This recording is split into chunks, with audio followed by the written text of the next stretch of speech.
Digital arrest ಪ್ರಕರಣಕ್ಕೆ ಸಂಬಂಧಪಟ್ಟಂತೆ ಇಡೀ ಬೆಂಗಳೂರು ಬೆಚ್ಚಿ ಬಿದ್ದಿದೆ.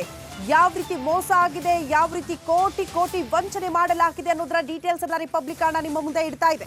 ಡಿಜಿಟಲ್ ಅರೆಸ್ಟ್ ನೆಪದಲ್ಲಿ ಕೋಟಿ ಕೋಟಿ ವಂಚನೆಯಾಗಿದೆ. 15 ದಿನದ ಅಂತರದಲ್ಲಿ 7 ಜನರಿಗೆ 3 ಕೋಟಿ ವಂಚನೆ ಮಾಡಲಾಗಿದೆ ಅನ್ನೋದರ ಡೀಟೇಲ್ಸ್ ಸಿಗ್ತಾ ಇದೆ. ಆಗ್ನೇಯ ವಿಭಾಗದ ಸೆಂಟ್ ಠಾಣೆಯಲ್ಲಿ ಎಫ್ಐಆರ್ ಕೂಡ ದಾಖಲಾಗಿದೆ. HSR ಲೇಔಟ್ನ ವೃದ್ಧ ದಂಪತಿಗೆ 1.97 ಕೋಟಿ ವಂಚನೆಯಾಗಿರೋದು. ಆದರೆ ಪೊಲೀಸರಿಗೆ ಮಾತ್ರ ಈವರೆಗೂ ಇದರ ಸುಳಿವಿಲ್ಲ ಅನ್ನೋದರ ಡೀಟೇಲ್ಸ್ ಕೂಡ ಸದ್ಯ ಸಿಗ್ತಾ ಇದೆ. ಡಿಜಿಟಲ್ ಅರೆಸ್ಟ್ ವಂಚನೆಗೆ ಇಡೀ ಬೆಂಗಳೂರು ಬೆಚ್ಚಿ ಬಿದ್ದಿದೆ. ಡಿಜಿಟಲ್ ಅರೆಸ್ಟ್ ನೆಪದಲ್ಲಿ ಕೋಟಿ ಕೋಟಿ ವಂಚನೆಯಾಗಿರುವಂತಹ ಪ್ರಕರಣ. 15 ದಿನದ ಅಂತರದಲ್ಲಿ 7 ಜನರಿಗೆ 3 ಕೋಟಿ ವಂಚನೆಯಾಗಿದೆ ಇಲ್ಲಿ ತನಕ. ಆಗ್ನೇಯ ವಿಭಾಗದ ಸೆಂಟ್ ಠಾಣೆಯಲ್ಲಿ ಎಫ್ಐಆರ್ ಕೂಡ ದಾಖಲಾಗಿದೆ ಅನ್ನೋದರ ಡೀಟೇಲ್ ಸಿಗ್ತಾ ಇದೆ.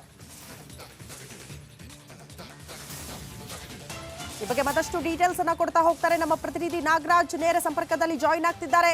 ನಾಗರಾಜ್, ಸದ್ಯ ಈ ಪ್ರಕರಣಕ್ಕೆ ಸಂಬಂಧಪಟ್ಟಂತೆ ಏನ್ ಡೀಟೇಲ್ಸ್ ಕೊಡ್ತೀರಿ? ಎಷ್ಟು ಜನರಿಗೆ ವಂಚನೆಯಾಗಿದೆ, ಎಷ್ಟು ಕೋಟಿ ವಂಚನೆಯಾಗಿದೆ, ಕಂಪ್ಲೀಟ್ ಡೀಟೇಲ್ಸ್ ಕೊಡೋದಾದ್ರೆ? ಖಂಡಿತ ಶ್ರುತಿ, ಏನು ಸೈಬರ್ ವಂಚನೆ ಅನ್ನೋದು ರಾಜಧಾನಿ ಬೆಂಗಳೂರಲ್ಲಿ ದಿನೇ ದಿನೇ ಹೆಚ್ಚಾಗ್ತಾ ಇದೆ ಅಂತೇಳಿ ಕೆಲ ದಿನಗಳಿಂದಷ್ಟೇ ಒಂದು NCRB ರಿಪೋರ್ಟನ್ನು ಕೊಟ್ಟಿತ್ತು.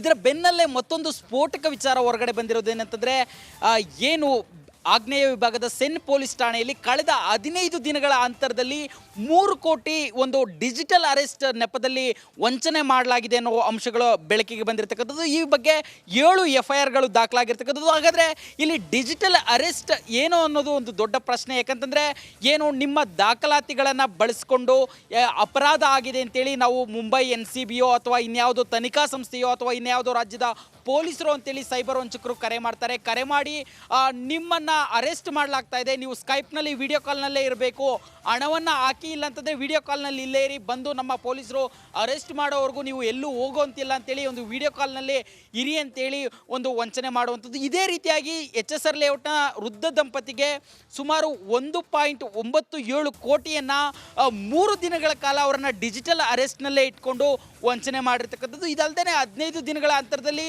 7 ಜನರಿಗೆ ಇದೇ ರೀತಿ ವಂಚನೆ ಮಾಡಿ ಬರೋಬ್ಬರಿ 3 ಕೋಟಿ ವಂಚನೆ ಮಾಡಿರ್ತಕ್ಕಂಥದ್ದು. ಸದ್ಯಕ್ಕೆ ಈ ಬಗ್ಗೆ ಪೊಲೀಸರಿಗೆ ಪ್ರಕರಣವನ್ನು ಅಷ್ಟೇ ದಾಖಲು ಮಾಡ್ಕೊಂಡಿದ್ದಾರೆ. ಆದರೆ ಇದುವರೆಗೂ ಆರೋಪಿಗಳು ಯಾರು, ಎಲ್ಲಿಂದ ಈ ಕೃತ್ಯವನ್ನು ಎಸಗ್ತಾ ಇದ್ದಾರೆ ಅನ್ನೋದ್ರ ಬಗ್ಗೆ ಯಾವುದೇ ಮಾಹಿತಿ ಲಭ್ಯ ಆಗಿಲ್ಲ. ಶ್ರುತಿ, ಹಾವೇರಿಯಲ್ಲಿ ಅದೊಂದು ಕಂಪನಿ ಇವತ್ತು ಮಾಡ್ತಾ ಇರುವಂತಹ ಕೆಲಸದಿಂದಾಗಿ ಅದೆಷ್ಟೋ ಜನರಿಗೆ ಹೊಟ್ಟೆ ತುಂಬಿಸುವಂತ ಆಗ್ತಾ ಇದೆ. ಹಾಗಾದ್ರೆ ಯಾವುದು ಆ ಕಂಪನಿ, ಯಾವ ಕಾರಣಕ್ಕೋಸ್ಕರ ಅವರು ಆ ರೀತಿಯಾಗಿ ಮಾಡ್ತಿದ್ದಾರೆ? ಇಲ್ಲಿದೆ ನೋಡಿ 1 ಮಿನಿಟ್ ರಿಪೋರ್ಟ್.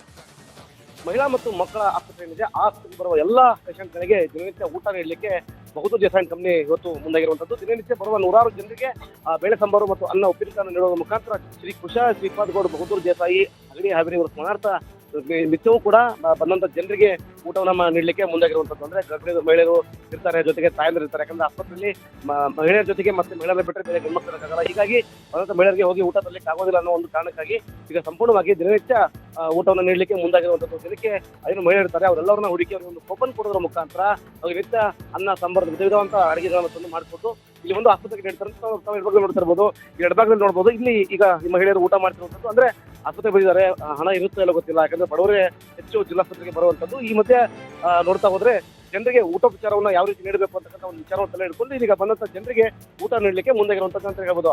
ಈಗ ಇದೇ ರೀತಿಯ ಸರ್ಕಾರಿ ಆಸ್ಪತ್ರೆಗಳಲ್ಲಿ ಸಾರ್ವಜನಿಕರು ಊಟಕ್ಕೆ ನೀಡುವ ಒಂದು ಪ್ರಕ್ರಿಯೆಯನ್ನ ಮುಂದುವರ್ಸ್ಕೊಂಡು ಬಂದಿರೋದು. Maruti BM, republic Kannada,